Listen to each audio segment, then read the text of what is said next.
Japanese yen. Okay, but for the most part, I'm looking at 8 or 9 pairs for the most part. So, while you might look at more, you might look at less, you need to honestly assess what it is you're looking at. This is the first step, gang. It might seem like the most obvious, but it's the one that I seldom see done because it takes some time to consider. Once you've got that list of symbols, consider the time frames. What time frames do you like to focus in on? Make sure your searches reflect what you will actually react to.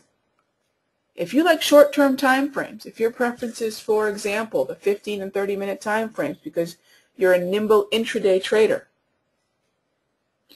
there's really not a whole lot of benefit to keeping longer-term time frames on the screen unless part of your process is to consider longer-term time frames. Okay?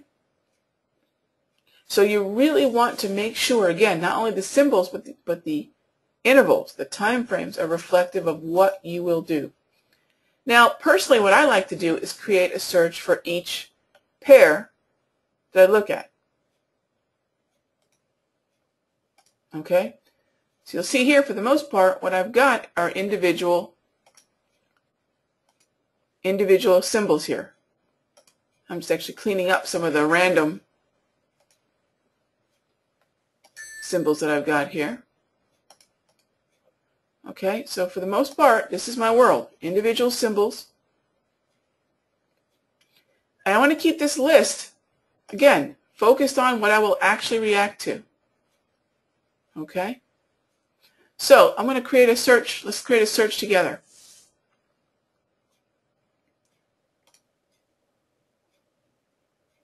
And I'm going to go ahead and delete the search that I have here, Euro US dollar.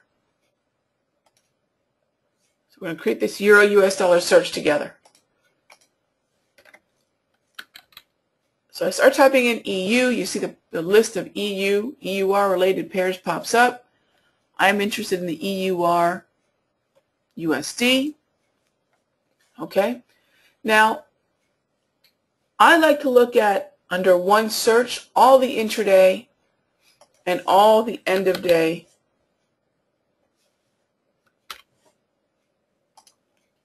alerts. So I will go ahead and just do 2 ads. I'll add the Euro US dollar intraday.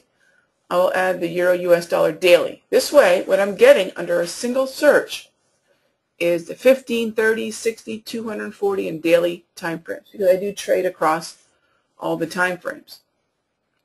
If you, for example, though, only want to focus in on 1 or 2 time frames, you will add only those to your search. That makes sense? So once you've done that, go ahead and name it whatever you're going to name it. Click on Create Search. So what I have now is a single search that when I click, I will get nothing but Euro US dollar results. Okay, that's the way I like to do it. Now I know some people might mix up the different pairs and so forth. Some people might even want to differentiate intraday and end of day time frames, and that's fine. Again, this is part of the introspection that you have to ask yourself. How must this information be presented to you so that visually it's clear and you are more likely to get confidence in what you're seeing and react to the alerts? Okay? All right, next step.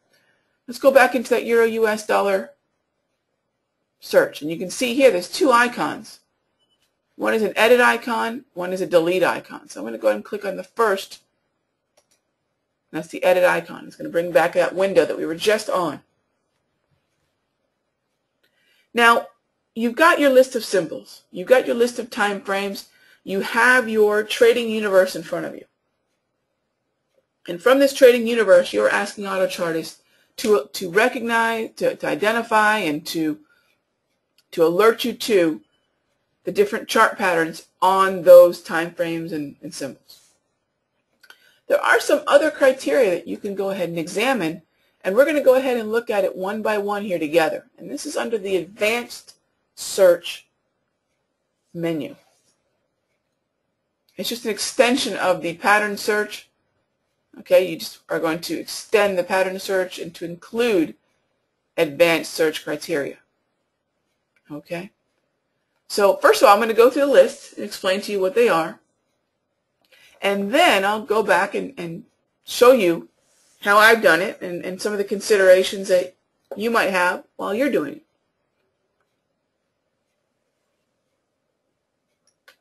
It is not complicated, let me assure you that, and I also want to dissuade anybody from getting too involved, getting too specific about the advanced search.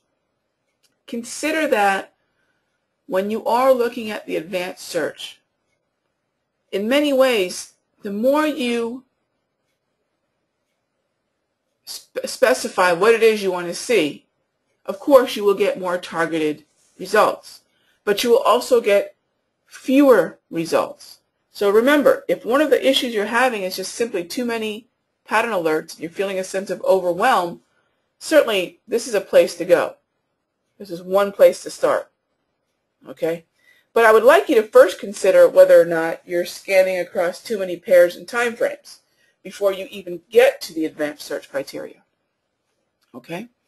All right, so minimum price, I don't know that there's any reason to adjust this at all unless you are trading stocks. Okay? I know that's really the only time that I'll even consider adjusting that. The direction advanced search criteria, bull bear or bull and bear. Now, some traders might have a bias to only want to be long. I've met plenty of equities traders with that bias, certainly. Some futures traders. As a Forex trader and as an experienced futures trader, I'm willing to go long or go short. So I will keep bull and bear specified. However, let me also mention that just because a pattern emerges as a potentially bullish or potentially bearish pattern does not mean that it's going to, it doesn't mean you have a guaranteed breakout or breakdown. A bearish pattern could continue on in an upward direction, just as a bullish pattern could break lower. Okay? Consider that if you have a trending pattern, like a channel or a wedge, certainly there's a degree of bullishness associated with the fact that you have a trending pattern, like a channel or a wedge. Okay? You might look at a pattern like a falling wedge and say, oh, this is a bearish pattern. And I wouldn't disagree. However, what you also want to remember is that if you have a trending pattern, there's one of three different trade setups that you can consider from this. You obviously have the trend continuation, which would mean either exhaustion at resistance, a breakdown through support. Okay, those would both be trend following entries. They would be short entries. But don't forget,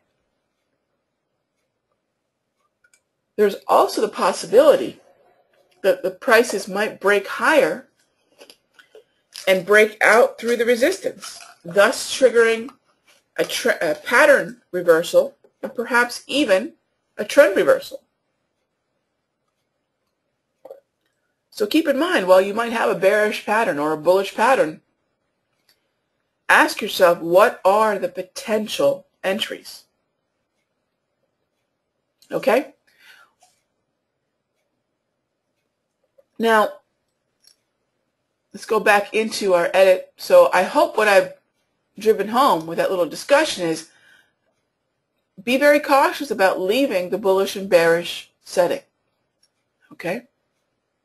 The pitfall that can come with it is that you might miss out on potential entries because, again, just a trending pattern alone has 3 potential entry strategies, 2 of which are trend following, but one of which